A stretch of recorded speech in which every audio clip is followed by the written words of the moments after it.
I'm so excited. We have with us today the gorgeous, the lovely, the talented Mya Taylor. You guys are so sweet. Thank you for having me. It's so nice to see you. You are the star of Tangerine.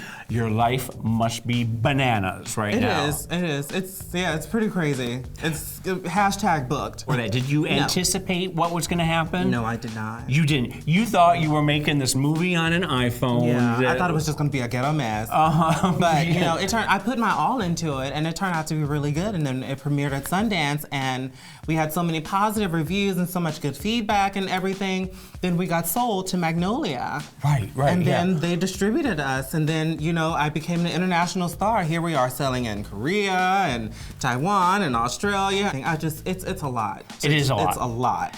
So tell me a little bit about how the producers found you to begin with. Well, the producers didn't find me. Sean Baker, the director, and Chris Bergosh, the writer, found me outside of the LGBT Center on Santa Monica and McAdam. Oh, yeah. And then Sean came to me, and he wanted to know more about the area, and it started from there. And he fell in love with my personality and my beauty, of course. Of course. And and here we are today. The movie, if you haven't seen it, go see it. By God, you have to see it. It feels, there's a lot of verite to it. It feels like you're just making it up on the spot. How much of that was it? We had a full script, but we were told we could improvise. Sean Baker and Chris Bergosh. Sean Baker's the director, Chris Bergosh is the writer. They bought us the script, and then we went over it with them, and we was like, okay, wait. This can't be like this, because first of all, anybody on the motherfucking streets wouldn't do this. Right. You know, we would not say it like that. He would get his ass beat in this scene. The movie was shot on 3 iPhones, and like you said, that when you first heard that, you were like, oh, what the fuck? This movie ain't gonna do shit. But at what point did you realize that this is something special and that this might actually work? Until some months ago when I started to get them checks. I don't know, it just took a while to click in because, I know how people are about transgender people and, especially doing sex work, it's double whammy. People are so judgmental, so I didn't think that it was really gonna be as popular as it is. And this movie shows another side of the transgender community. Are people ready for that, or do they just need the Janet Mocks of the world right now? I like to describe my own self as I'm the real version of them. I mean, I'm not saying that they're not real or authentic, but they speak more political.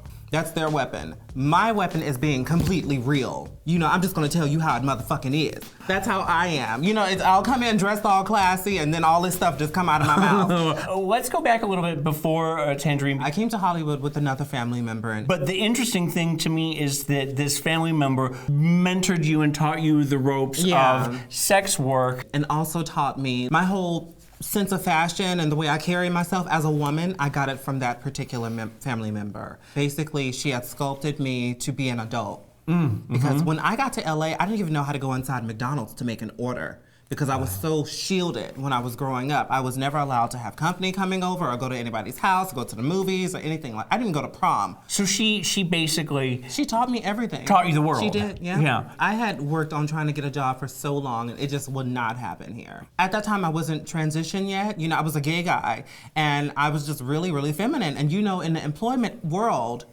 that doesn't work. No. I couldn't help the way that I was. I often tell people, never feel bad about, what you went through. No. Because look at what you're doing now. That was all your stepping stone. I always say that everything before 30 is your backstory. It's all just how you get to where you are, and there's nobody who can shame you or judge you or anything for what you've done. Never let anybody judge you because first of all, they need to be minding their own motherfucking business. My best friend and I would really stuck together sometimes. Well, most of the time. This is Alfred? Yeah, my best friend Alfred. Alfred, do you want to come dance by real quick? But when I didn't have anything to eat, Alfred was there for me. When I didn't have a place to stay, Alfred was there for me. And vice versa. Yes, you always, and you guys. I will never forget Alfred. Alfred's my bitch. Here we are using a welfare system and trying to get food stamps and this and that, and it gets tiring, it gets old. Nobody really wants to live like that. No. I did 186 applications in 1 month. And I did 26 interviews all by bus. I was doing 2-3 interviews a day. I wanted a job badly because I'd be sitting at the bus stop and then I'd see the man or the woman passing in the Audi or Mercedes or Jaguar or BMW. And I'm like, okay, they're going to work and, they're coming back home to their family and everything. I wanted to do that. For a while, we had stopped, sex work and everything because you don't want to just keep doing sex work. And eventually, I had started to do online and get clients that way. I slowly got back into it because I just had to. I wasn't getting a job, so I needed some money. Then you were able to concentrate on your singing. Yeah. There's a wonderful scene in the movie where you sing Toyland. Yeah. Sean Baker said, I want this song. I would love for you to do the song. This song was very special to him for some reason. I want to hear you sing. Come on. Here, push from your diaphragm. Oh, no, really, I'm the worst. Toyland, Toyland, little girl and boyland, while you dwell within it, you're forever happy there. Childhood's joyland, Mystic Mary. I forgot the words. Mystic Mary. You're living in North Dakota? Yes. How did that happen? Where did that come from? Well, I fell in love with the most amazing guy in the world. Where did you meet? I met him on Facebook. Oh. And then I met him in person. So true love does happen on social media. I was lucky. Don't do that. Don't do that. Don't do that. Don't do that. My life is really crazy here. And then when I get home, I can just be a housewife. It's the two of you in a little love nest, snuggled up together in the cold, and that sounds sort of heavenly. It is. It is. You do know that Donut Time is closing. How do you know that? It's been in all the news. It was like in the LA Times. It was on KTLA the other night. That after all this time, it's been there for like 40 years or something like that, and it is closing its doors next month, I think. And then there was the Del Taco across the street that we were running to. I remember the Del Taco. I know. Oh my God. It's so sad because like the whole area that I struggled in is gone. But that area still is. I mean, it's colorful still to this day. Girl, let me tell you this. Honey, when I used to step out of my car to go and make my money, there used to be about 4 cars waiting on me. There's none of that anymore, which is, I guess it's good. But, also, the girls really have no hustle anymore. Isn't there always danger involved? I guess, yeah, it is. But, for me, I never had that issue because I'm not scared of guys. I'm more scared of being arrested. Oh, but there was never any undercover that you ran into? Oh, yes. I was arrested twice here. Mm-hmm. They got me together real quick when I was 18, real quick. But I was like, honey, what happened to Miss Dean? I was just on this corner. And then when I get arrested and go to jail, I see what happened to her. Well, thank you so much for coming. It's been such a pleasure. I love you. And if you haven't seen Tangerine, my God, you guys, it's available on iTunes. Netflix, but don't watch it on Netflix. Buy it on iTunes. And, DVD. And Blu-ray. I did see it on Netflix, but I will go and watch it again on iTunes again. Yes, click download. Okay, Are you working on an album? I am working on a song right now. Good. It's called Tease Me, Please Me by my writer who's actually famous, and his song is on the radio. His name is Kenneth Mogan. He's amazing. He's so adorable, so sweet. The cutest little blonde-haired white guy in the world. He's adorable. I wanted a very seductive song.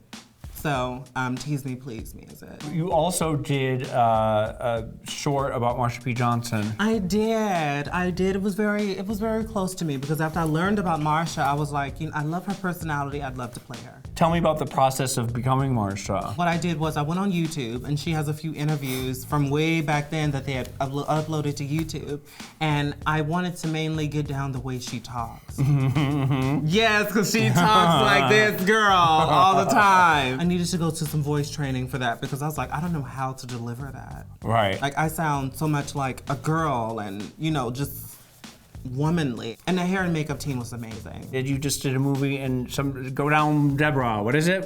Diane from the Moon. Diane from the Moon. Yeah. Tell me about that one. Diane from the Moon. Diane, which is me, the lead character, is a pagan priestess who's trying to fight her way to acceptance. Because I was like, what the fuck is a pagan priestess? But then, when I got there and I was in the set and everything, it made sense.